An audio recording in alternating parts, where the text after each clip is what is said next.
টাকার কয়েন ঈশ্বরচন্দ্র বিদ্যাসাগর। ঈশ্বরচন্দ্র বিদ্যাসাগর ছিলেন বাংলার রত্ন, ভারতের মানবতাকার এক উজ্জ্বল মুখ। তিনি শুধু সংস্কৃতজ্ঞই ছিলেন না, ছিলেন এক নিঃস্বার্থ শিক্ষাব্রতী ও সমাজ সংস্কারক।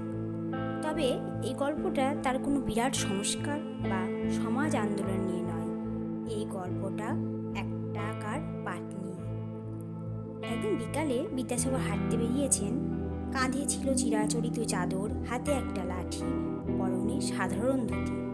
হঠাৎ পথের ধারে দেখতে পেলেন এক কিশোর বসে কাঁদছে। মাটিতে একটা পুরনো থলি পড়ে আছে, আর ছেলেটির মুখ অশ্রু জলে ভেজা।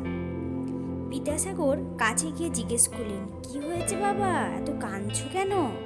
ছেলেটি কাপা গলায় বলল, মা আমাকে একটা টাকা দিয়েছিলেন বাজার করতে। আমি থলিটি কোথায় রেখেছি মনে নেই, হারিয়ে গেছে। এখন বাড়ি ফিরতে ভয় পাচ্ছি।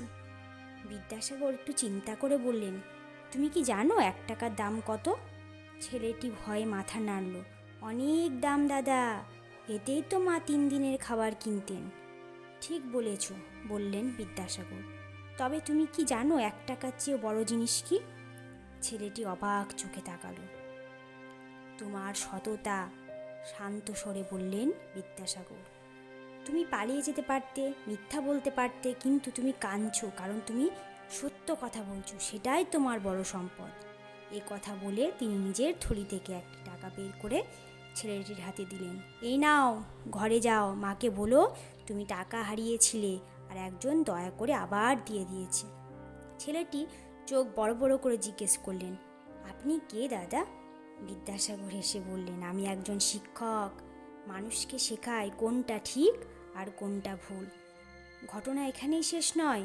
কয়েক বছর পর এক তরুণ এক নামী স্কুলে ভর্তি হতে এলেন। মুখে আত্মবিশ্বাস, চোখে আলো।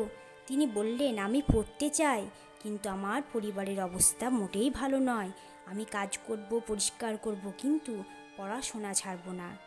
সেই স্কুলের প্রধান শিক্ষক ছিলেন বিদ্যাসাগর নিজেই। তিনি ছেলেটির দিকে ভালো করে তাকিয়ে বললেন, তুমি কি সেই 1 টাকার কাহিনীর ছেলেটা? তরুণ মাথা নিচু করে বলল, হ্যাঁ গুরুদেব। বিদ্যাসাগর উঠে এসে বললেন, তোমার পড়াশোনা আজ থেকে আমার দায়িত্ব।